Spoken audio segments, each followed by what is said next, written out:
Welcome back to Shoujo, your favorite anime podcast.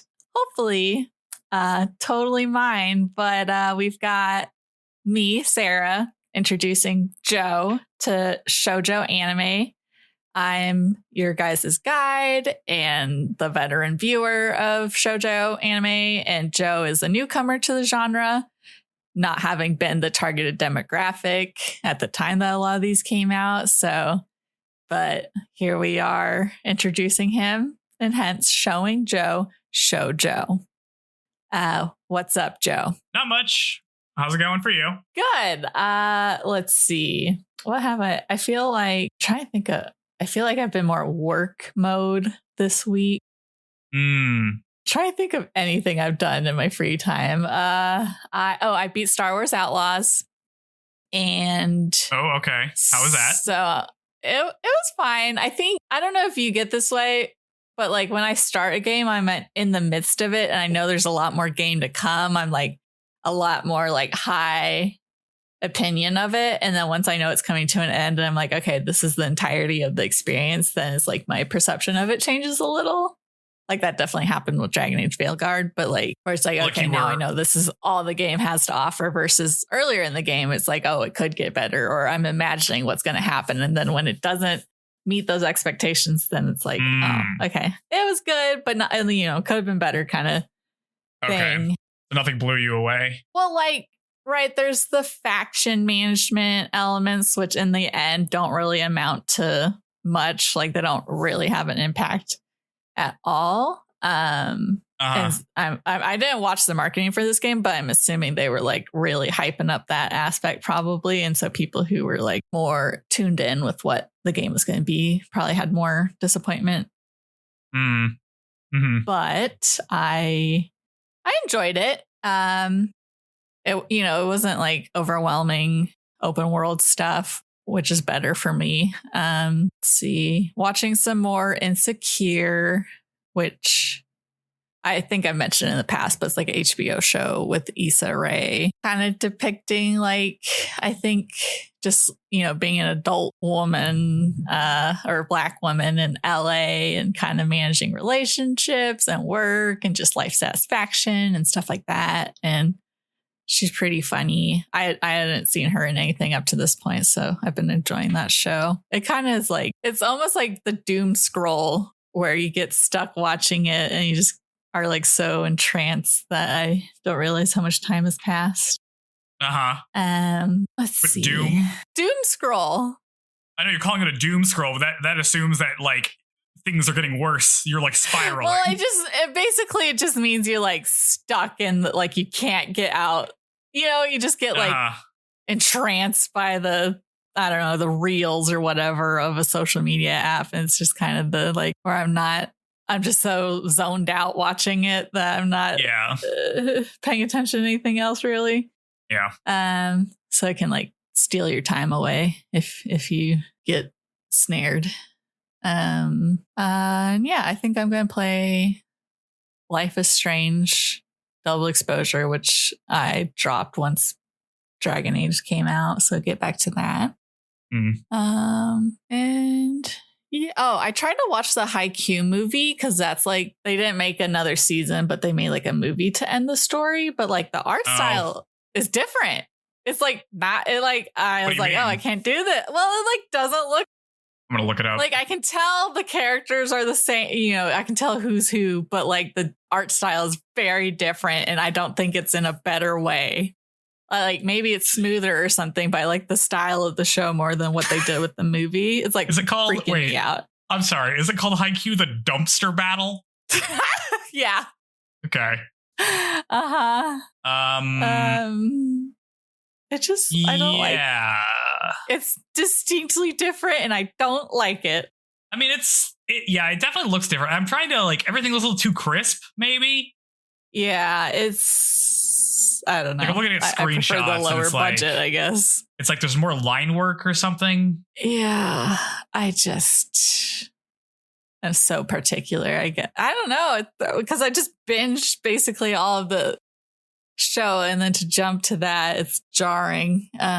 So we'll see if I ever get back to that. But that always is kind of weird when like a show does a movie, but like because it's a movie, they have a bigger budget, so they like do different animation stuff, but it looks off because you're so used to seeing it in a certain way. Yeah, I guess, for example, with Demon Slayer, you said that production studio like dumps a bunch into the first season and makes it look good. So after the first season, they had a movie, so it felt more seamless between the two. But yeah, this one, there was a big gap of time between the show ending and this. I don't know why they didn't, because it's like also like a weird jump, because the season or the show ends at like, oh, we're going to nationals or something. We just beat the big dog in our prelim thing. But then the movie starts immediately to like being in a match with like this team that's been kind of your rival, but you've never played an official match against. So we like didn't get the like intro to the whole new tournament and like any build up. And like, I don't know if this is like just a match or if this is the last match or anything like that. So it just felt very strange. I mean, I did not watch enough to like see if they explain it after the fact, but yeah. So yeah, it's kind of weird. Yeah. How about you though, Joe? What have you been up to? I've finished several anime series. Yesterday, I finished watching Ranma 1/2, the remake, the 12-episode remake. 12 episodes? That's it? That's all they have so far. It's so weird that shows, because that's an older show. So like the old format, I'm thinking it's a lot. It has like 300 episodes or something in the old one. Yeah. What does it end on? It ends on shampoo like leaves or something. Like they kind of deal with like the first round of that of her. I'm trying to remember. Is Goose a character introduced yet? Okay, nope, never mind. What did you think of her? Shampoo? I don't like her very much. She's kind of annoying. Yeah, she is a lot. She has a cool design though. Yeah, I feel like I'm trying to think if I must have watched it and subbed when I first watched it in middle school, but like, I don't know. I think I remember liking how she said Ranma, like Ranma or oh yeah, because she's extra. Supposed to be Chinese. Like supposed to pronounce things with a Chinese accent, although the Chinese, when she speaks Chinese, my friend was like, this is really bad. Oh, yeah. You know how like they'll speak English and it's really like not good. It's like that, but it's Chinese also. So it was funny.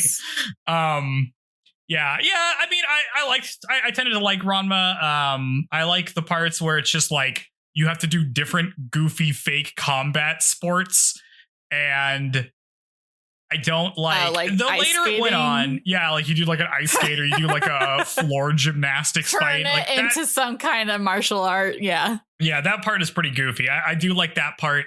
I wish Akane got more to do. She kind of doesn't get anything to do like later in those last couple episodes, which is a bummer. But yeah, no, it's pretty good. I tend to like it pretty well. I could see how you could easily make this into like a long running series by just having more of those kinds of things, which is pretty goofy and fun. So that's my thoughts about Ranma. The thing about Ranma is so many characters come and go, right? Like the ice skating where it's like, if I remember correctly, each of the other pairs slightly interested in Ranma and Akane. Yeah. So it's like almost kind of like happens. There's a lot of that just repeatedly. Yeah. And then like, you know, relationship growth between Ranma and Akane kind of peppered throughout. Did you like Ryoga? I appreciate how they do nothing to make this guy more likable. Like they don't try to do any. They just like do the Vegeta thing with him, where it's just like he's just gonna hang around and we're gonna like him, even though he doesn't do anything different. He gets lost a lot. He gets lost a lot. Yeah, he's got the Zoro problem. Yeah, he's fine. I like him okay. I guess would this have come out before One Piece? When did the manga come out? I don't know, but maybe it's the Ryoga thing that Zoro took. Let me think. Well, I'm assuming getting lost is not like that's probably predates it. Yeah. Ranma 1/2 came out in 1987. They've started the original run. One Piece has been around for quite some time, though. One Piece first chapter was released in 1970 or 1997. So Ranma came first. Yeah. Oh, yeah. Okay. Yeah. Although I feel like it would get old. I feel like the formula could get old.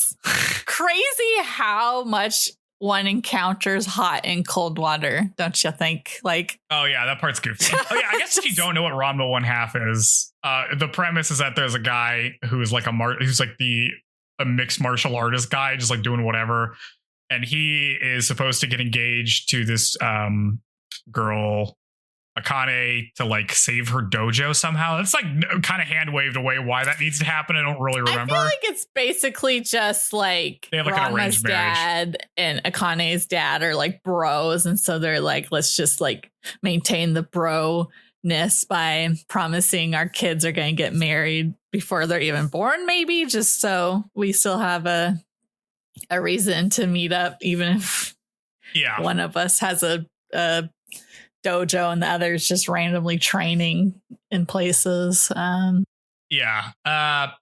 the thing with Ranma is that him and his dad went to like some weird cursed pools in China somewhere while they were training in China, and they fell into it, and you fall into the pool, you become the thing that died in that pool if you get submerged in cold water, and then you turn back into yourself if it's warm water. So his dad falls into one that makes him a panda, and he falls into one that makes him a girl. And so that's the joke comedy thing, is that anytime he gets splashed with cold water, he becomes a girl, and anytime he gets splashed with hot water, he turns back into being a guy. It'd be a fun cosplay to do, where you're both Ranma, and then like a giant sounds complicated. Panda. Well, well, like two people together, like if one's a guy and one's a girl, and you're each. I see. Well, it'd be fun. Yeah. So I watched that. It's just I also goofy. Watched. Yeah, it's pretty goofy. I had a good time with it. I also watched Aim for the Ace 2, Die Buster, the sequel to Gunbuster, the thing I talked about last time. 6-episode OVA made by Gainax as their like 20-year anniversary of the studio thing. Made by people who are the different people than who made the first one, because it was like 15 years later or something. It's made by the Fooly Cooly people, which if you look at any images of Die Buster is immediately obvious. It's also way more like out there anime, like, oh, the world is in like chaos and we're like flying around in these big mechs, which are actually just people, robot things.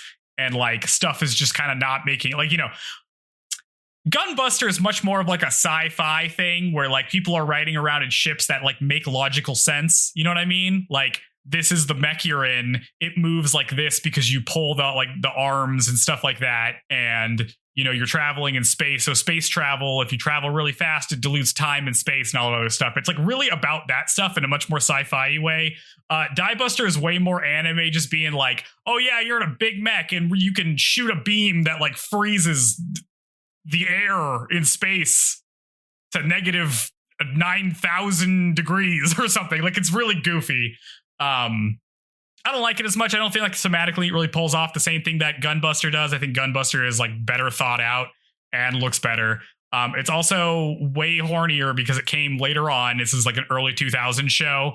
So the fan service is there because we are in a bad age of anime, I've decided, based on that stuff. But it still looks pretty fun. I like it. Like, it does the stuff that Fooly Cooly does, but it also doesn't have all of the stuff with Fooly Cooly I don't like as much. So I tend to like it pretty well.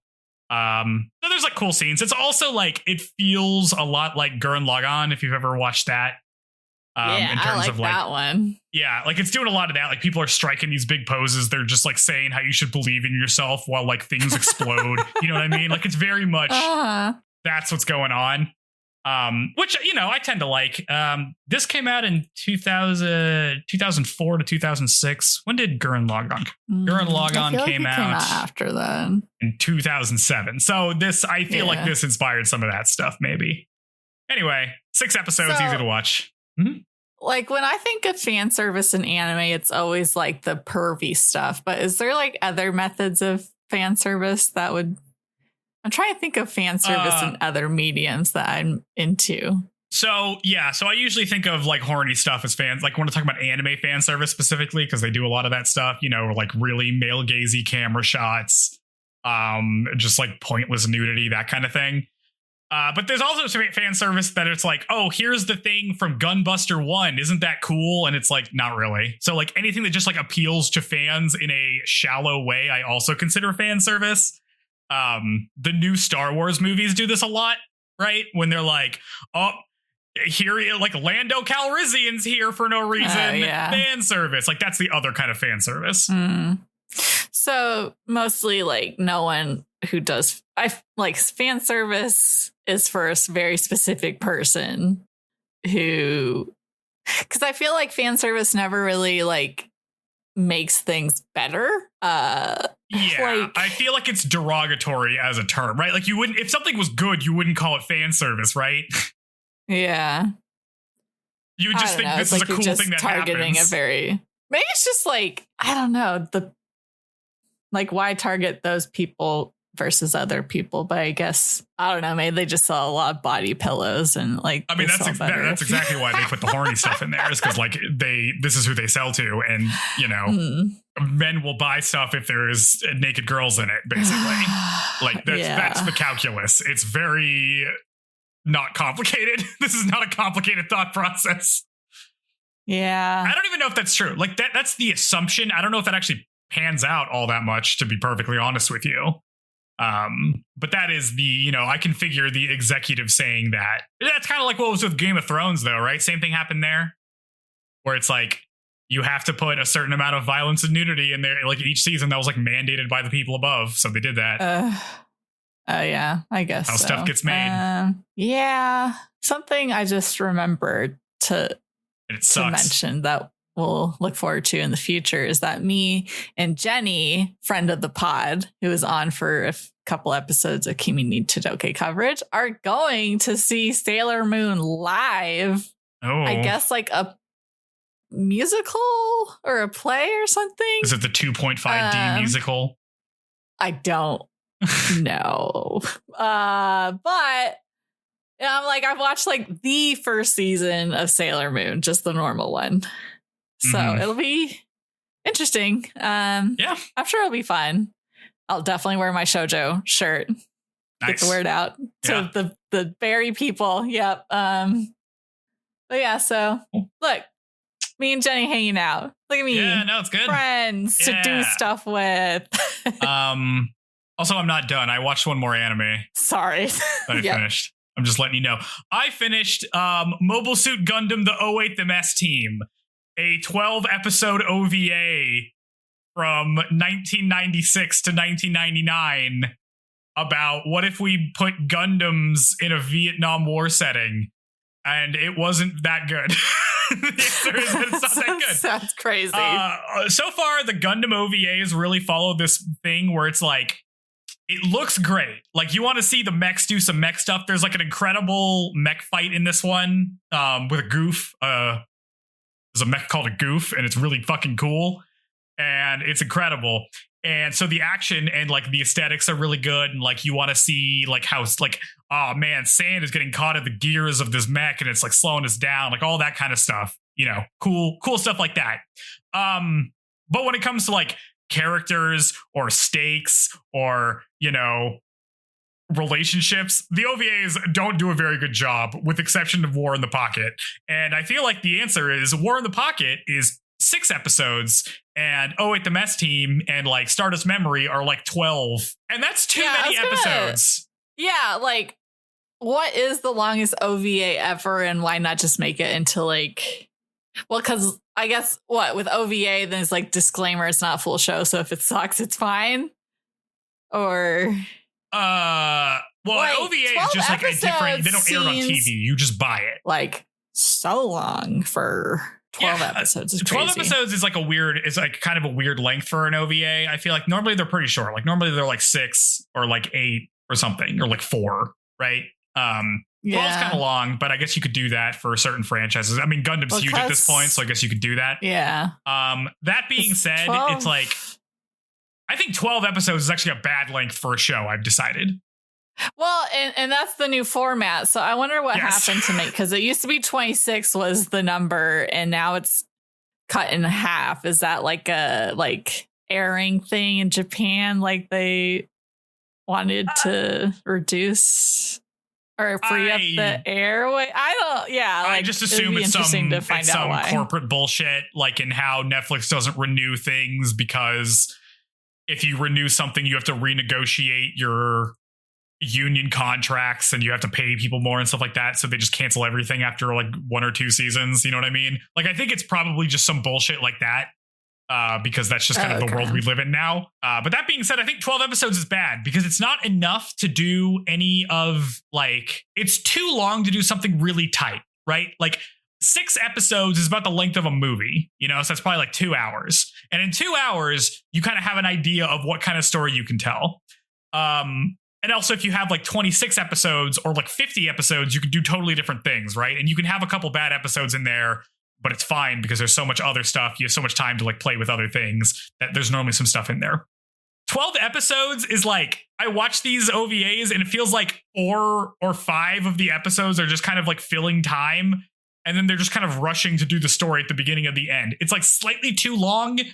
For a really condensed thing and not long enough to do a more long form thing, right? Where you can set things up week to week. So I think it's a bad number. I think 12 is a bad number to have an OVA series. At least that's been true so far in Gundam. Yeah, I'm trying to think if I don't think I've ever watched OVA. I know there's one show that we'll cover at some point, which I guess we can. Fushigi Yugi has OVAs, so maybe we'll watch that. But I guess I've always just dismissed it. Some of them are really good. The OVAs and VODMs are incredible. They're they add so much to my read of the show. But a lot of the times, I don't know. Harder to? I imagine OVAs would be harder to get a physical copy of. Yeah, I bought a thing that a big box set that includes all of the OVAs and movies and stuff. But yeah, they're usually harder to get. Stream and stuff like that because they're licensed differently, but they can be good. I mean, sometimes they're really good, I don't know. Maybe I will know at some point. Yeah. Once I watch one. I don't think there's been any stuff so far that we would have watched that would have come up. But we also haven't watched any series that have movies or anything yet. So no, at some point, once I get to Cardcaptor Sakura, ooh, oh God, I'll be so excited when that day comes. But yeah, so that's what I've been watching stuff. Nice. Good. Watching the anime is good if you have an anime podcast. It is. Yep. I'm now moving on to Gundam X. Oh, good Lord. Is there an end? Or by the time you catch up, so many more Gundam shows will have come out? I mean, there will be an end. Eventually, I'll catch up to present day. There's so many. They definitely can't make Gundam as fast as I can watch them. So I will catch up. At one point, this podcast will not be half Gundam. It's not half Gundam. I barely talk about it. Oh, goodness. Speaking of the podcast, do we want to get to our coverage today? Yes. This show, I'm glad we did 2 episodes because it's the number of notes I'm taking is a lot. Oh, yeah. I'm we can move. After I watch these 2 episodes, I'm I really want to watch the next one. So maybe we can move up to 3. Yeah. And then I started taking the summaries and I'm oh, yes, I've hit 2,200 words. Okay, maybe not. Yes. Ugh. Yeah. I'm excited to talk about it. Yes. So this time we watched episode 3 and 4 of The Rose of Versailles. I'm going to start off with voice actors, which is kind of disappointing. So the voice actor for Oscar, Francois D. Jarges, with her whole last name, the only character that has a whole last name, is Reiko Tajima, who is Queen Emeraldes in Galaxy Express 999, a show I've heard of but don't know anything about. I know it's the one with the space train. I saw the ads for it on Funimation DVDs a long time ago. Yeah, it's one of those I guess they printed a lot of disc copies of it because they always have it, and I see it. It looks pretty, and it's probably good. I just have never watched it. She's also the voice of Sandra in Space Adventure Cobra, which is another old thing that I think I've seen clips from that seem cool. And that's basically it. I mean, she's in some other stuff, but I couldn't recognize any of it, what it was. So this is her biggest role in a show, it seems like. Okay. Do you think, because when I'm watching it on Zumo Play, and the full name is like Lady Oscar, the Rose of Versailles, do you think they just like changed? Is that like the full name of the show, or they just like changed it to be more identifiable or something? So there's a movie. The thing that gets messed up is that I don't know when stuff got released in the West, because there's a movie that's directed by a French director that I think did get released in like the West or like France or something like that. That's called Lady Oscar. And then maybe the show got ported over. You know what I mean? So like, I don't actually know the sequence of, because then it would have made sense to call this Lady Oscar the Rose of Versailles, because it's like people already know what that is. So I don't actually know, and that's what makes it complicated. Gotcha. But it's called Rose of Versailles, the first title card thing. That's what it says. Mm-hmm. Cool. Yeah, it's also called Lady Oscar. We got to do the narrator's voice actress too. Oh yeah, that lady's so dramatic. Her lines are so dramatic. Hell yeah, dude! The line reads so good. The voice of Andre, who's just Andre, no last name, is Taro Shigaki, who plays the prince in the 1975 anime The Little Mermaid, who's directed by the guy who directed The Fist of the North Star, which is very funny. The like extremely violent. Yeah, very different ends of the spectrum of what you could be directing. Yes. Taro Shigaki is also the prince in the 1981 anime Swan Lake. He plays princes. That's about it. There's some other stuff. So we're just doing a lot of Disney versions of things. Yeah, like another pass at it. Yeah. Mm-hmm. Although I don't think Disney ever did a Swan Lake. Yeah. Well, I don't. Was it Disney? Maybe something. There's one. No. You're talking about the Swan Princess. It has like Odette. Yeah. That's what I was thinking. That is not a Disney movie. Okay. That prince is a punk, and I hate him. I think that's Don Bluth. No. Yeah, she was so pretty. Who did that? And he was insufferable. It is New Line Cinema Distribution. I don't know. It was made by somebody else. It's not a Disney thing. Gotcha. Never mind then. Continue. Oh, but it's made by a former Disney animator. That's why it kind of looks the same, I think. Gotcha. Anyway. The Rose of Versailles episode 3 is called Sparks Fly at Versailles. We open on May 16th, 1770. Marie and Louis are getting married. When signing the marriage contract, Marie's quill drips some ink, and everybody's horrified that there's a stain on the marriage contract, as that's a horrible omen, as the OP plays. This is probably the best opening we've had. It's so good. It's very good. They're just at this thing, and then she drips ink, and everyone's like, oh no, this is a horrible omen. They have like the jarring sound to indicate something bad has happened, and then we see why everyone, because I feel like it's like, we'll see later where she like sees someone and she's like, and you haven't even seen what she's reacting to really yet. Yeah. The drama's really good. Yeah. I like how they do that scene, especially over something so like kind of mundane. Let's see. So when we jump back in, we cut to Granny telling Oscar to mind her manners today, as it will be Marie's first appearance at court. Andre's like, chill out, Grandma. Oscar's going to be fine. And Granny yells at him to call her Lady Oscar. Andre and Oscar mount their horses, and Andre jokes that Oscar has become very popular at court after rescuing Marie, especially among the ladies. You know what I don't love is that she's just ignoring poor Granny, and Granny's old, but she's running after her, and so she's having to exert her old body, and Oscar can't be bothered to just like listen to what she has to say and go. She just ignores her. I mean, it's not her Granny. Well, it's like her servant. Well, yeah, probably the person who raised her the most, I would assume, or very involved in her childhood. I don't know, because we get an appearance by somebody who I thought was dead in this episode. I know. Okay, we'll get to it. Oh my God. So okay. Funny. Okay. Yeah, we cut to the palace where several ladies are admiring Oscar. They try to flirt with her, but she brushes them off and they lament that they wish she was a man. Wait, jump to Marie. Yep.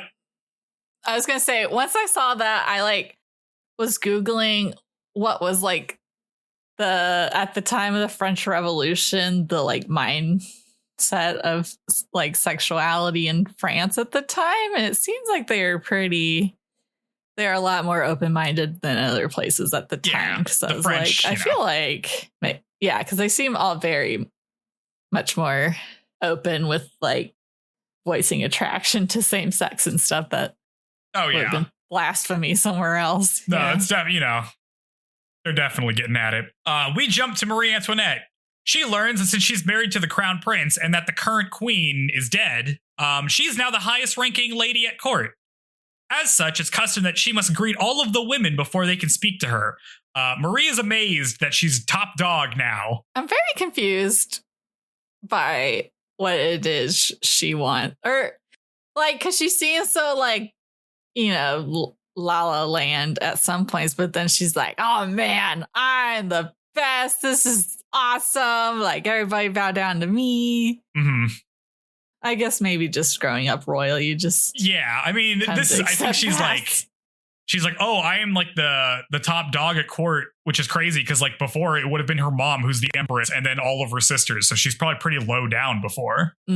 That's true. It just seems like she's such a space cadet that she wouldn't care about that stuff, but I guess no, I think this is the only thing she cares about because she's okay. She does not come across very good in these episodes. The cat. Oh, this cat she has she has a tiny cat, and it's so cute. Could it be the cutest cat ever? Maybe. It's so cute. And then the maid or whatever scruffs that little guy, and then chucks it. Poor little cat. Yeah, is a tiny kitten. Let's see. Marie makes her appearance. Sorry. Also. Sorry. No, go for it. When she's thinking about this stuff, and then the camera angle is from the ground, and then she looks like an Amazon woman. She looks so tall in this shot. Dude, I guess she's on top of the world. Crazy. She's the big dog now, and they have to make her look big. She's the lady at court. So tall. It's pretty funny. Sorry. By the way, at this time, the queen's been dead for 2 years. Yeah, 2 years. Let's see. Marie makes her appearance at court. Everybody admires Maria as she is eating it up. The party starts and Marie asks Louis XVI to dance. He says he doesn't dance though, and then tells her that she's free to find another partner, which is I don't know. Yeah, that seems is it gonna be frowned upon if she goes dance with someone else that isn't, or at least not after dancing with him first? Yeah, I don't know. He's just I'm not going to do it. And it's okay, but could she find, who would she, that seems as we're going to find out, everything she does is going to be extremely political or interpreted as political. Well, I would think he would have been taught oh, it doesn't matter if that's what you want or not, but you have to give this to her. This is all she has, at least dance with her. Just a sad sack of a man. Yeah, he comes across as a total loser. Yeah. We learn about his hobbies later. Yeah, we learn about how weird he is a little bit. Marie scans the room and sees Oscar and Andre. She walks over to Oscar, but on the way notices a woman glaring at her. Maria's who could this be? As several other court ladies notice the interaction. Marie ignores her. That lady? Hot. Sorry. Oh, yeah. I was oh, she's hot. Ooh, yeah. Madame Du Barry. Ooh. Having to fan myself over here. Yeah. Marie ignores her and walks over to Oscar. She greets Oscar, and the court ladies gossip about how Marie greeted Oscar before anyone else. Marie asks Oscar who that woman who's glaring at her is, and Oscar tells her that that's Madame Du Barry, and Marie shouldn't get involved with her. Marie doesn't like her attitude, though, and storms off in a huff, and she's followed by several women. Oscar leans over to Andre and is like, oh, look, Marie's aunt-in-laws are here who hate Madame Du Barry, gonna go talk to her. And Andre is like, I don't think this is gonna go well. Yeah, I like seeing, I kind of like seeing her in this more like, because she doesn't talk very much. So I feel like Oscar? It's nice to hear her like giving her opinion on people. Yeah, like I feel like we don't get very much from her. So like hearing that she does have thoughts on the going ons and stuff is nice. Oscar is great in these episodes. Talk to Maria a little nicer in these she does not like her. In the past. As we find out, I don't think Oscar likes anybody in this room. No. That's great. Yeah, which is great. Something else. Love that. We cut to Marie talking with her aunts. She learns that Madame Du Barry was a former prostitute who worked her way into the nobility by marrying a noble and then killing him the next day. She now has seduced the king himself with her beauty. The aunts are like, yeah, and now our brother does whatever she wants. It sucks. She won't listen to like our daughters or anything.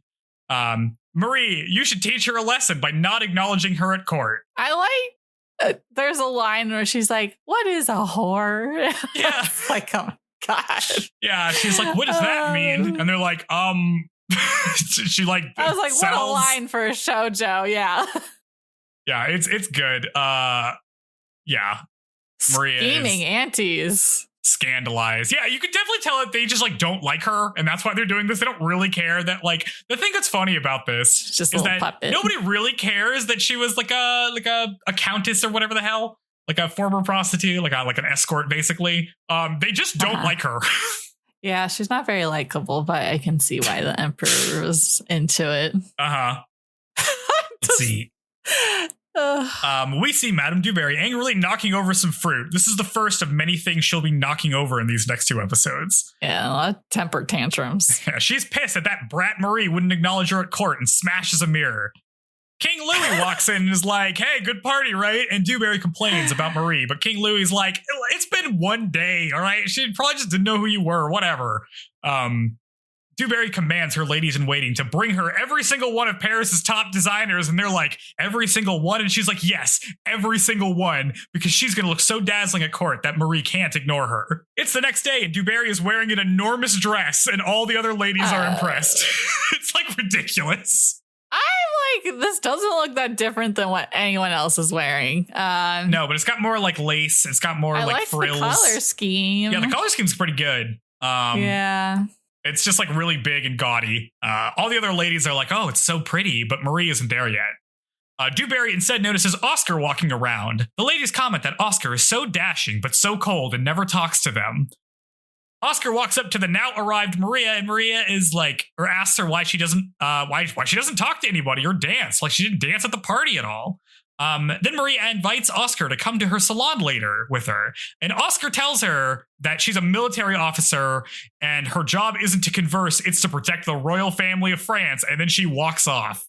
Maria is disappointed as they leave. While walking away, Andre's like, hey, Oscar, why'd you refuse to hang out with Marie? If you become friends with her, like, you'll definitely get promoted soon. And Oscar is incensed that Andre would even suggest that she do something so corrupt, and it scolds him. Yeah, she definitely doesn't seem to like Oscar or Andre either. Like, no, she likes Andre. I think she just like hates the nepotism thing. And so she's like, how dare you even suggest I do that? Because I'm about honor. And he's like, well, bad news. We're in Versailles. But she has not learned this yet. This is where Andre also that he's allowed to accompany, maybe is he ranked within the military as well, and that's why he gets to go to these fancy events? He's probably like whatever counts as like her squire or something. Yeah. Like her personal assistant, basically. I guess so. He's cute. Oh yeah, he's great. He's the only one who's like, you understand that all of this is corrupt, right? Like you can't not be corrupt here, Oscar. We're at Versailles. But no, she does not understand that yet. Du Barry sees Marie. She tries to tell herself that Marie just didn't know who she was last time, and it wasn't anything personal. She tries to get everybody's attention, but Marie notices and draws them all back to her. Du Barry is incensed and decides that Marie is intentionally ignoring her. We cut to King Louis meeting with Du Barry. Du Barry complains that Marie is deliberately ignoring her. He's like, come on, she's like 14. Like, I'm sure this is nothing. Like, don't worry about it. He can't get into a fight with a 14-year-old. But Du Barry is like, no, this is like actually a serious thing, because if she doesn't acknowledge me, I can't like talk to her or do any courtly things. But King Louis just laughs as Du Barry decides that she has to do something herself. Can we talk about, is this the part where she like sees Maria just laughing. Like the laugh is so grating to her. I'm like, oh my God, I feel the same way. Like I'd be haunted by. She's like, that brat is laughing at me. Yeah. Okay. And then also, doesn't she like try to insult her by calling her a redhead? Yes. What is that? I think this is something about like being blonde is like a virtue or something, like a desirable thing. Well, and being like, I'm more blonde than you. You're not even blonde. You're like redheaded. But she's not. She's not. Okay. Even King Louis is like, this doesn't even make sense. Stop saying this. Then it's what I was like, what? Do we hate redheads? Like, it was like, this is such a weird insult. Mm-hmm. By the way, I looked all this up. Everything in these last 2 episodes appears to have actually happened in real life. Anyway. What the like showdown between Du Barry is real. The ambassador from Austria showing up is also real in next episode. Historically accurate. Yeah, which is fascinating. Anyway, I guess this is the part of the manga that's supposed to be biographical, right? So let's see. In the gardens of Versailles, Maria's greeting everybody, including Duke Orleans, which I thought was funny. Like, oh yeah, he's just hanging out. Yeah, she has no idea. We see her again blatantly ignore Du Barry. Du Barry rushes off, smashing several busts on the way. We get some gossip that explains the power dynamics at play. Madame Du Barry is powerful right now because she controls the king, right? So she can like complain to him and get him to do stuff. However, Marie is going to be the future queen.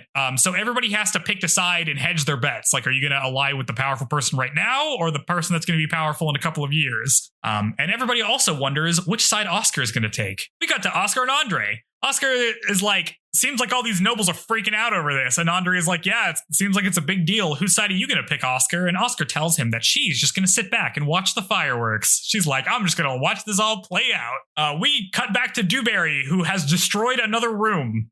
The property damage is insane. Yeah, she's like smashing so up crazy. Everything. It's so funny. From a dark doorway enters Duke Orleans. She's like, what do you want? And he tells her that he thinks Marie's behavior has been irreprehensible, and he would like to see Du Barry outdo her because he has a plan. We cut to Andre rushing on horseback to the Jarget estate. He is here to deliver news that Madame Du Barry is going to make Oscar's mom, who's not dead, her lady in waiting. Oscar is like, shit, she's trying to force me to join her side. This sucks. I don't want my mom involved in all this stuff. Just like tell her no. Just tell her to refuse that job. But then General Jarget enters and tells Oscar that this is an order directly from the king, so they can't refuse. Oscar is horrified as we cut to credits. Okay. This is a crazy introduction to the status of her mom. We thought she was dead. Probably died in childbirth because it's not like when she was born that she was shown at all. And then she was like gazing at a portrait like she was dead. Yeah, she really is like a fake out. Like I really thought she was dead. Yeah. But then she's like, oh, your mom's going to be made Madame Du Barry's personal assistant. And she's like, what? And then she's just... and then like she was just like, cool, to raise our daughter as this like she seems very passive, but she seems super her chill. Position does not allow her to be anything but that. But it's crazy. Also, like, surely she's too old to be a lady in waiting. Isn't that like for women like before they get married that are in high status? I would assume. She's got like a family to run. She doesn't have time to be hanging out with this lady. Yeah. Because Madame Du Barry lives in the palace and the Jargets live in their own estate. So is she like having to not live with her family anymore? Yeah, I mean, this seems like, okay, so I'm looking at Lady in Waiting Wikipedia page. Historically in Europe, a lady in waiting is often a noble woman, but of lower rank than of the woman who she's attending. So she may either have or received a retainer or may not have received compensation for the services rendered. A lady in waiting was considered more of a secretary, courtier, or companion to her mistress than a servant. So I guess it's just like your crew. Cause I've always said like, oh, I wish I had a lady in waiting because I just want someone to like brush my hair for me all the time. It'd be so relaxing. Yeah. So it seems like this is an informal. Well, I mean, this one, it's a formal position here, but it is a formal position for other court ladies. So it doesn't seem so much as like, I assume the ones that are unmarried and the younger ones have to actually do like work. Whereas the older ones are just ones you hang out with, is my guess. But I don't know. I had a few other notes for this episode I forgot to mention. Because there's like a scene where Madame Du Barry is like looking in the mirror and it's like tinted red. And I was like, look who's a redhead now. Like, you look like you have red hair here. And then also she's like, oh, I just have to control the emperor. But I'm like, he literally just dismissed all your concerns. Do you have control over him? Like, he just keeps like laughing off everything she's presenting to him. She has about as much control of him as anybody else does, though. So yeah. Oh man. Yeah. So this is. But yeah, biggest, craziest thing. Mom is alive. Yeah. It's like a really funny reveal. Insane. Want to roll into the next episode? Yeah. I really like the episode titles. They're very dramatic too. Digging it. Yeah. Episode 4 is called Roses, Wine, and the Conspiracy. We open on a dramatic shot of like demonic crumbling statues. Then we jump to Marie and her aunts. They talk about how Du Barry is trying to make Oscar's mom her lady in waiting. And they're like, well, you just can't take this lying down, Marie Antoinette. And Marie is like, you're right. I'm going to ask the prince to make Oscar's mom my lady in waiting instead, as the OP plays. Afterwards. Okay, I was like, there's no way Oscar's gonna be cool with this. She's gonna be like, you're no better than her. You don't like playing tug of war with her mom? No, I don't think she's gonna like that. And Maria wants Oscar to like her, so I don't know what she is. She's a puppet for these aunties. Well, I don't think nobody like knows Oscar, it seems like, because they'll be like, oh, it's great. Well, it's very funny, this next scene. Because just assume Oscar hates everything. Yeah, you're safe. After the OP plays, we cut back to a distraught Oscar. Granny is like, this is a good thing, actually.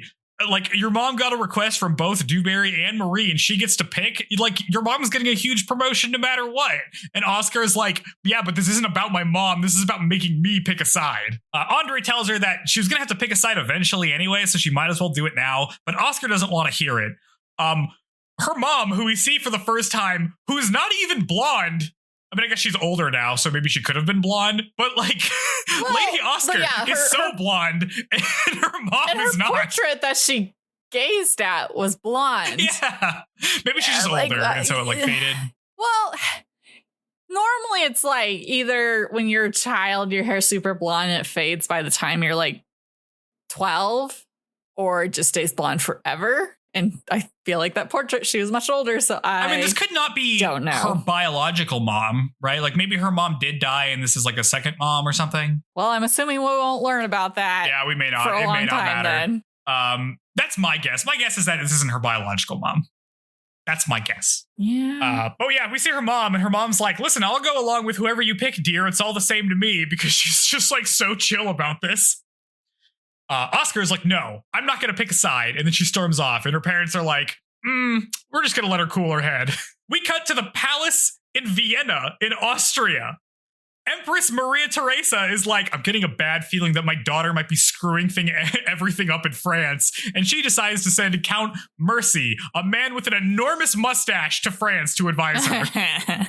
Yeah, with how we saw her talking directly to her daughter, I imagine she doesn't have very much faith in her daughter's political savvy. It's just very funny that she's like staring out the window and she's like, I felt a disturbance in the force that my daughter is screwing everything up. Yes. Oh, it's very funny. She knows what's up. Yeah, she's totally right. I can see why she's Empress. Yes. We jump back to Oscar, who's sulking. Andre shows up and offers to spar with her. While sparring, Andre is like, you know, Oscar, you're lucky that you have a mom to even fret over, unlike me, whose mom is dead. And he's like, just make a decision already. Like, you being like obstinate is like causing problems for everybody. And Oscar is like, yeah, but no matter who I pick, my mom's gonna suffer. I'm not doing that. And Andre retorts that like, listen, the king ordered this, man. You can't, there's no getting out of it. You can't run away from this. He even like gave you a sweet deal where you could pick who she goes to. Like, you're being pretty ungrateful here, and your stubbornness is causing more problems for everybody. Yeah, she's very like self-centered. Oscar like doesn't even. Yeah, it's. Well, she's a weird one. The thing I like about this is that it's very clear Oscar believes in like merit and like doing things like a proper way. You know what I mean? And Andre is basically like, listen, this guy's the king and we just have to do whatever he says, whether it's stupid or not. Like, I don't think like you need to understand that we are being ruled by these people. Well, yeah, I mean, merit is nice and all, but like by dragging her heels on things like that, it just makes it worse for everyone. For the people she supposedly is concerned about. It's like, it'd just be better for everyone if you just went with the flow every once in a while. Yeah, I mean, this is Andre's whole thing, where it's like, listen, I know you want to like be virtuous and not pick any sides, but you can't do that here. Like, that's not how this works. You can't just try to be apolitical here. Yeah, we're on episode 4 and already twice she's like on the brink of being a traitor. So yes. It's like tumultuous. Yeah. It's good. Having someone Oscar's like that be the head of your military, crazy. Yeah, well, she's just the head of the royal guard, not the whole military. Well, okay, that's true. Yeah. Which is why she can still get promoted in the future. Oscar disarms him and thinks to herself that between the two, Du Barry is deceitful and Marie is at least from a proper lineage, so I guess she'd rather go with her. We get a voiceover saying that Oscar chose Marie, and we see Marie and Oscar's mom walking together with Oscar close in heel. Du Barry is pissed and rips apart her pearl necklace and runs away. Okay, I thought for a second that her being like, oh, you're going to regret that. Your mom's in danger now. I thought she was like pulling her necklace apart so her mom would like slip on the pearl. I thought that too. I was like, are we doing Mario Kart? This is so funny. We did not. It was just goofy. It's insane that she's like acting like this in front of everyone. Dude. Not just her meltdown in her room, but like in front of everyone. It's so good. I like how so pissed off she is. While walking around, Marie recognizes Count Mercy. She fills him in on how cool it is to be the princess. And he's like, well, where's the prince? And she tells him that he's in his forge making locks. And Mercy is like, locks? Like the thing you open with the key? And she's like, yeah, it's his hobby. And he's like, oh, okay. Oh my god, that's such a loser. I mean, yeah. Listen, that's kind of a cool hobby, to be honest. Like that is like a cool thing. But this is what he does instead of like his job. Ever presented the opportunity to like work in a forge and stuff? Like I feel like that's something that would be so far removed from what they're doing at the palace. I don't know. I mean, I think they're gonna. This is like the prelude to like getting across the point that Louis the 16th was like absentee king. Yeah. Like he was not there. He was not the guy up for the challenge. This is a terrible match so both him and Marie are both like clueless and they're supposed to be the head of the country soon. That's troubling. Yeah. Mercy overhears some gossip about what's really going on in the palace and is horrified to learn that Marie has picked a fight with the most powerful woman in France. He's like, if this goes bad, this can lead to war between Austria and France. We cut to Du Barry smashing more stuff up. She goes to the king, who's feeding himself grapes. He's like, you're here to complain about Marie again? This is nothing. I don't want to hear this. And then Du Barry tells him that by ignoring her, she can't be recognized at court. And she like follows him around as he like grimaces trying to get away from his badgering wife. It's very funny. This is an incredible scene. Yeah. I'm like, are you even getting any, like, seems like she's more trouble than she's worth. I mean, we can't speak for the part that he brought her on board for, but it's so funny. She is so much. Oh, she's just so hot, man. And he's been so lonely. It's been 2 years since his wife died. Surely. Well, God. So don't mess with the lady who just murdered her husband a day later and got away with it. Knows.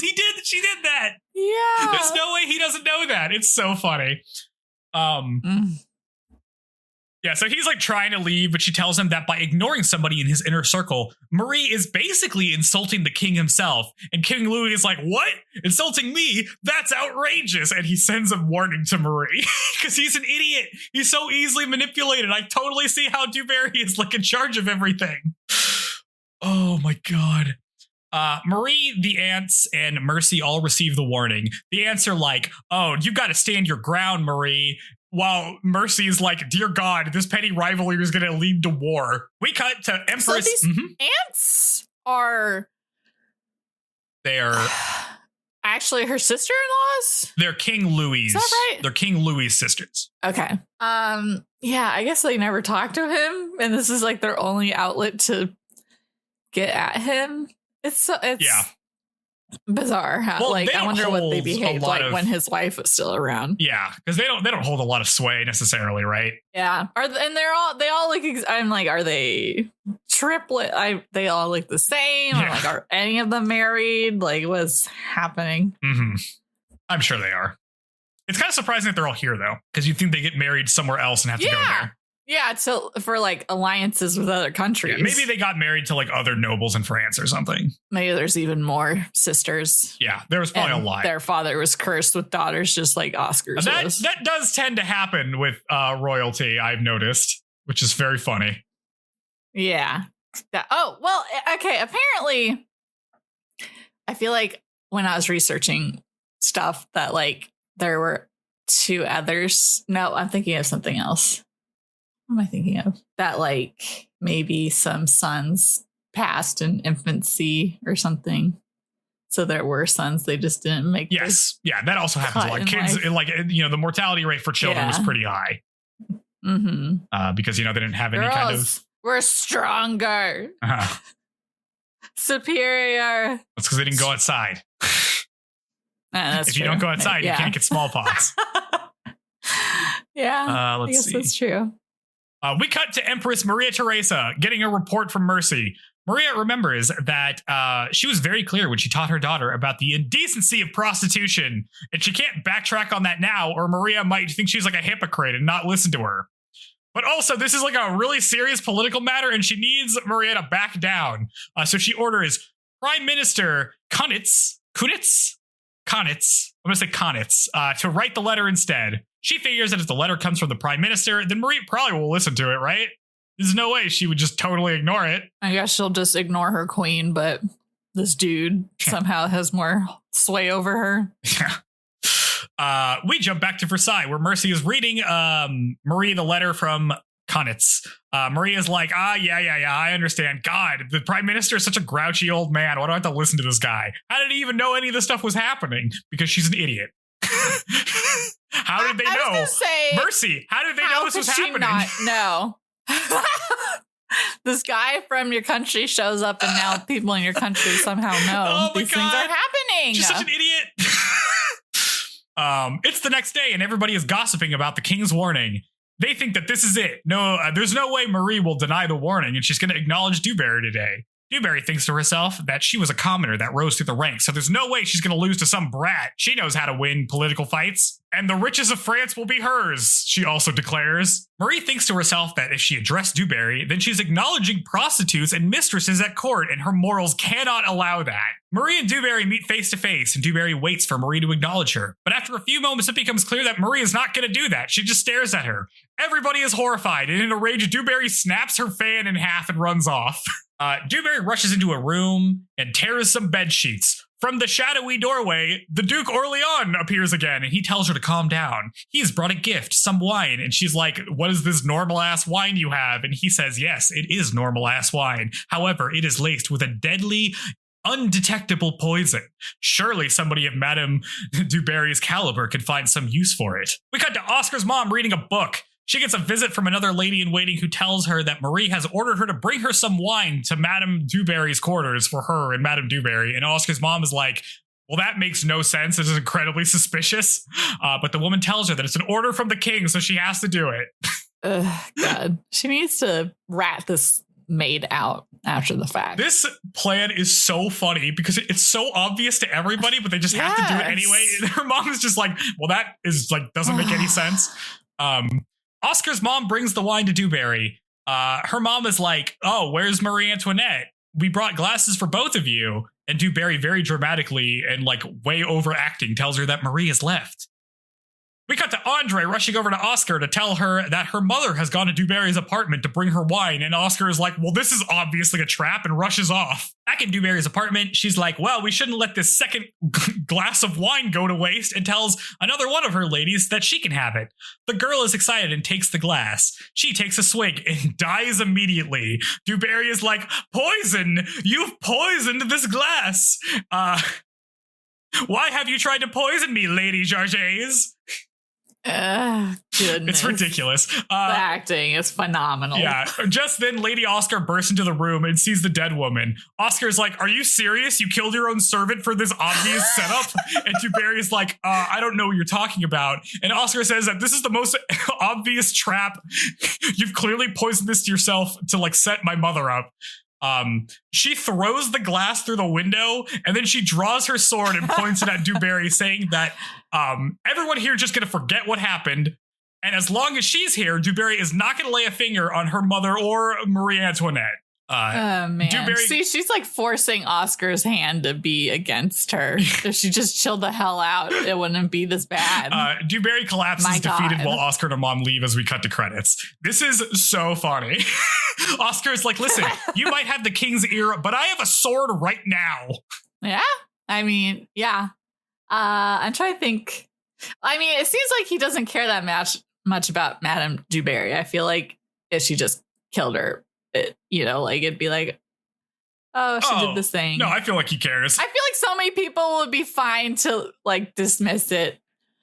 Yeah, because this whole thing is stupid, right? I mean, the thing that is great about this episode and like these episodes, which are great, is that like this shows off so well how like petty nonsense fights that ordinarily just like wouldn't matter in real life amongst like powerful nobility become massive problems for everybody beneath them. Yeah. Right? Like the king doesn't give a shit about this dispute in the same way that Oscar doesn't at the beginning, except the king can continue not to care because it'll never affect him, while Oscar suddenly has to care because she's getting dragged into it. Yeah. And it's great. Can we talk about whenever she's sparring with Andre, the like speed at which they're dashing around, like they're moving so fast, they gotta be traveling miles with how much they're like, yeah, they're into it, running the little running scenes where there's just the stills but the running sounds. I'm like, oh my god. Yeah, Oscar, I feel like it's pretty, this is crazy. I feel like the way Oscar fights very often is to get pushed back and then counter, because usually she's getting pushed back, right?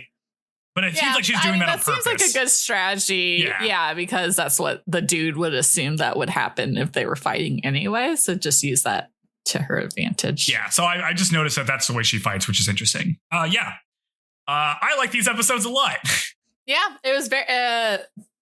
wasn't as much about Oscar at first. And I guess learning more about Marie Antoinette and how susceptible to persuasion and pressure she is. Oh yeah, I feel like Marie comes off very poorly in these episodes.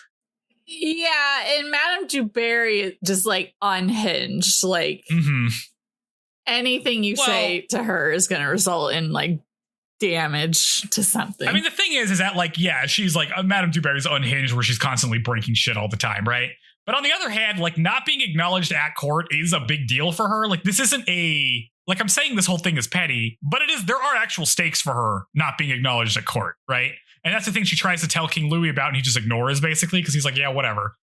But that is like a real consequence for her that I think is interesting. I feel like she should just be grateful for how far she's come and like not care. I don't know. Yeah, I mean, again, it's all about each other's egos and stuff, right? I mean, this is where it's like, this is the thing that comes along, and the thing that I'm happy about with this show is that, like, I was kind of worried that we were going to be like fawning over the like luxury of the nobility. You know what I mean? Like, I didn't know like what this position of the show was going to take in terms of like what Marie Antoinette is like, what all the royals of, and I know that the author is like from the New Left or whatever, but it's like this was supposed to be a biography or biographical in some ways, right? And I think it comes off very negative about all of these guys. Well, yeah, basically it's like these petty things between royals, it just has an impact that it wouldn't for that affects everyone. Yeah. Can you explain the left wing movement? I guess. Oh, like the new left in Japan from a while ago. Yeah. I don't know any details about it. You want just like they're going to be leftists, right? So they're going to not like the nobility. Yeah, I guess. I mean, I wasn't sure like at that point in time how influential like Japanese royalty would have. So like you mean like the Emperor of Japan and that kind of stuff? Yeah. I mean, it was very powerful during Imperial Japan, got basically completely neutered after the US reforms the Japanese government. I mean, it's still around, and there was like, just more figurehead now. Yeah, it's basically a figurehead now. Kind of the ways that most remaining monarchs are. Yeah. Okay. I assume the new left has something to do more with like communism and being close with the USSR or something. Because that's that's like it would have been the 60s. So that would have been like the player in the relationship. Gotcha. But like I do like how it's not going to be fawning over the royalty here. It's going to portray these guys like assholes who create problems for everybody. Yes. And like don't realize they create problems for everybody, but think they're doing something really important, right? Like the whole thing with Marie Antoinette is she's just like, oh, well, we can't acknowledge his like prostitutes and mistresses because I was taught that those are bad. And like everybody around her being like, listen, you were supposed to like, yeah, you were taught this stuff is bad, but you're supposed to not care. We're supposed to all be hypocrites here. OK, you can't be going around actually doing things with morality or like following your morals. You're supposed to be doing Machiavellian power politics here. Which is well, also like, girl, this is a different country and the rules have been set before you got here, and I guess you're not technically queen yet. Oh yeah, well the power like immediately goes to her head. Herself. Yeah. Yes. Where she's like, if the queen's dead, I'm basically the queen of France. It's like, no, you're not. Yeah. Hold your horses. So yeah, I think it's great. I like how Oscar is like, well, this is stupid, and then she gets involved and she's like, well, this is the worst thing that's ever happened to me. I'm also just interested to see if like the show at some point like makes Maria more likable and like a friend of Oscar's, or if she's just continue to be like a thorn in Oscar's side that Oscar has to learn to navigate the relationship with. Yeah. And like how much will be politics versus like if we start getting into the French Revolution, how much will be focused on like managing that. Yeah. So yeah, I am interested to see where we go with this show and like whenever we do get like at what will happen and then we cut to a time skip. Yeah. Will be interesting to see. Also, I just want to say, I think Madame Du Barry rules. I think it's incredibly funny that she's like, yeah, I was just like a cool courtesan, and then I married a guy and killed him, and then I became like, she's like, I'm just a commoner. I made my way up here. I should rule everything. And I'm like, well, you are more qualified than everybody else here. You're more qualified than Marie Antoinette, that's for sure. Yeah. I feel like she's just gonna be the cartoony villain. Yeah. Imagine the show isn't gonna explore her. No. I mean, she's setting up to get owned, right? Like, because I mean, even Duke Orleans gave her that wine, and she executed the worst plan of all time. He probably knew that. Like, he probably knew that she's an idiot. I'm trying to see, like, what is the Duke trying to do? She's so obvious. I wouldn't like want to associate with her with my name. Like, if she gets caught, she's just going to throw me under the bus immediately. Like, she seems like a liability to incorporate into your plans. Well, or at least through yourself with your face and name. And I think the difference here is that she doesn't have an official position, right? So it would be her word against Duke Orleans, a guy who has actual power. So I don't think he risks very much by teaming up with her, right? Because he could just dismiss her immediately. Yeah. I guess so. Which I think is pretty good. Is he in the military or the royal Yes, guard? he is. Yeah. He's the cousin. Okay. He's So Oscar is his superior. No. No? Duke Orleans, the Duke? Well, I mean, like within the military. He's not in the military. Or within the... Sorry, I keep saying that. The Royal Guard. She's Duke Orleans isn't in the Royal Guard. Within that. You just said... I thought I just asked if he was, and you said no. Oh, no, I said he's yes. Royalty. Oh, okay. He's not in. No.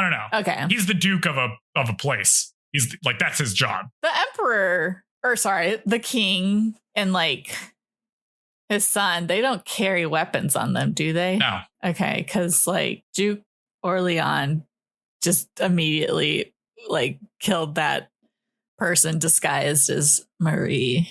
So I thought that was... Yeah, I mean, so like what often happens is like upper class people or like, you know, nobility will buy positions in the military, like officer positions, and they usually won't actually serve anywhere important because they're just buying ceremonial stuff. And maybe like that wouldn't surprise me if Duke Orleans did that. But he would have bought that in the military, not the Royal Guard, because that would be weird if you signed up to guard yourself. That's true. Okay. So they sometimes do that. I don't know if he did that because he's like kind of isn't a real guy. Yeah. Okay. Well, yeah. Well, I guess he's the main bad guy. So yes. Or like the stakes of him being bad versus Madame Du Barry are different. Yeah. Well, it seems like this arc is not over, right? It seems like the next episodes are still going to be dealing with this. Yeah. And so I'll be interested to see what he gets away with. Like, what was his real plan here? Because obviously it wasn't this, right? Mm-hmm. And also, like, he doesn't really care about Marie Antoinette. I mean, that's not really... He was trying to stop the wedding before to, like, cause a stir. It seems like he's just trying to stir things up. So we'll see. Mm-hmm. Yeah, having to adapt the game plan. Because I'm assuming it's going to be a lot of, like, Oscar foiling his plans. And how long will it take Oscar to put the pieces together? Oscar seems sharp. Is she going to be able to realize? And then it's just going to be a debate of like, oh, he's, you know, in a higher position, so I can't just make accusations. And like, how would I actually go about like exposing him? Yeah. Kind of thing. Yeah. That's going to be difficult for Oscar to do. Oh. Yeah, I'm looking forward to it. I'm liking it a lot. I'm good. Cricket, stop with the squeak toy, girl. We're almost done here. Oh, okay. Well, yeah, so I guess that's what we've got this week with the show. I did want to say thank you because I know on Spotify, at least, we've gotten a few more ratings. Oh, yeah. You know, you can't leave a written review, but we have gotten a few more ratings. So I did want to shout out those folks who did that. Much appreciated. Gives us a good pep in our step that people are listening and, listening, engaged enough to leave a rating. So yes, we definitely appreciate that. Thank you. And anybody else listening who hasn't done that yet, you can rate us 5 stars on your podcast platform of choice. You can do it on Spotify. That's great. You can do it on Apple Podcasts. And if you do it there, you can leave a review, which helps us for the algorithm. That helps discoverability and other things like that. And another thing that helps us out is you can post about us on social media. Status social media. There are some good ones out there. You can post about us there. You can also tell your friends and people you know to please listen to us. It really helps us out. We like making this show and we want to engage more people in it and convince more people to watch The Rose of Versailles, a show that we are liking pretty well so far. So please do that. Yep. All right.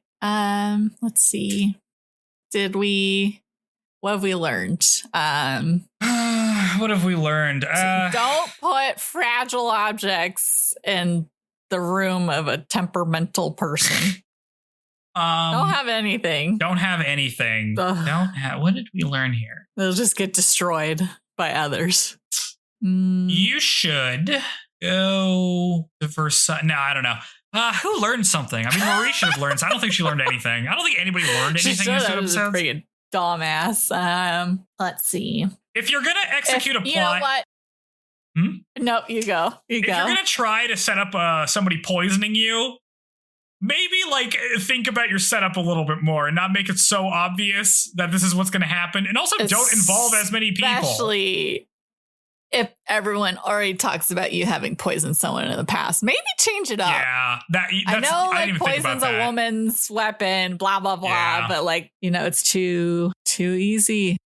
Yeah, that's too much. You're right. I didn't even think about that. It's so obvious. Everybody clocks it immediately. And if you make keys as a hobby and you just got married, like make a cute little key and lock for your new wifey. Is that cute? That's like for her heart, and you have the key to her, her heart or something. Uh-huh. I don't know if that's all he's got going on. He's got to make it work more than just be hidden away from. He does not seem like he has much of anything going on. You think they've consummated their marriage? Probably. I doubt it. You think? I think they're supposed to after you get on your like wedding day or whatever. Well, yeah. I don't know if the French did the whole like let's everyone watch them do it I don't thing, think they did that. Not in the show. I feel like I would think Maria would have like been not. I feel like we would have seen something about it, but maybe we're just not going to address that those things happen. Yeah, probably not just in this like kind of Oscar was born show. Without a mother. Yeah. Yeah. Okay. All right. On that note, thank you all for listening and supporting us, and we will catch you guys next time with more coverage of the super dramatic show. Yeah. So, yeah. Next time. Bye. 2 more eps. Next time on Shoujo.